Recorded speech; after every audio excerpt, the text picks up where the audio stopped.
Way back in time before Spotify, Pandora, Napster and Apple Music, your favourite music was physical and it came on a hunk of plastic. Unbelievable.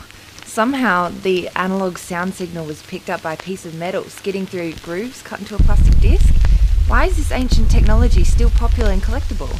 Today we are talking with Vic from Mr. V Music, a new and second-hand music and DVD retailer in beautiful Semaphore. I don't think it's any great secret to most people that really care about their music that vinyl is one of the nicest ways to listen. It's just that over the years they perfected it to make it pleasant to the ear, or it's natural to the ear, and it's all got to do with analog and digital, which is way more technical than I usually worry about.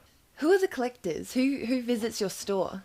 Look, they really range the gamut of anyone that listens to music. From people that are just starting to be able to afford their own music, that have listened to their parents' collection at home, or it's their parents or their grandparents who, they're retired people who've got more money to spend than they've ever had, and so they can indulge themselves in the 5th reissue of Led Zeppelin 4 or something like that. So it really runs the gamut, and there are people that are always looking for new music to get excited about, and there are people that just want to hear their favourite music over and over again. So there's really all sorts. Certainly with the surge of vinyl over the last probably 4 or 5 years, it's really been huge, and that's been in a big way driven by young people.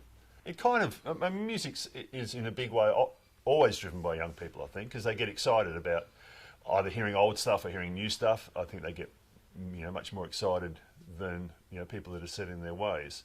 What do you need to play a vinyl record? You need a turntable, and then you need the rest of your stereo system. So whatever you use to play cassettes, CDs, a radio if you're playing it through your stereo system, the turntable is just another component. Turntable can be a simple, cheap little thing that'll cost you $80 and won't be very good, or you can spend $10,000 and you've probably spent too much. What are some of the most famous album covers? My favourite album covers usually accompany some of my favourite records. The Zombies Odyssey in Oracle, I reckon, is a great cover, and it kind of matches the music inside. The other album I love, Badfinger Straight Up. Most people laugh at the cover because they got funny hair. They look fine to me. I think it's a terrific album cover, so I won't hear a bad word said about it. Did your business evolve from your passion for music? Yeah. I mean, once you start it, it's just an enjoyable business. So I guess all you really need to do is to be able to pay the bills, and then it's like, well, how do you get a job this good? I'm not against any form of music. It's the music that counts in the end.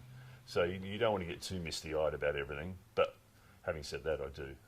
With a shop like mine, it's more classic albums, and when I say classic, probably the most recent is something like Amy Winehouse that still sells regularly. We do kind of from the classic era, from 50s rock and roll, 60s and 70s, but up to modern stuff. I sort of pick and choose what we do of current artists. There is a thriving vinyl record scene across Adelaide, from the many retailers to just about every Sunday market and car boot sale. There is bound to be some collectible vinyl on offer, and who knows, maybe some hidden gems.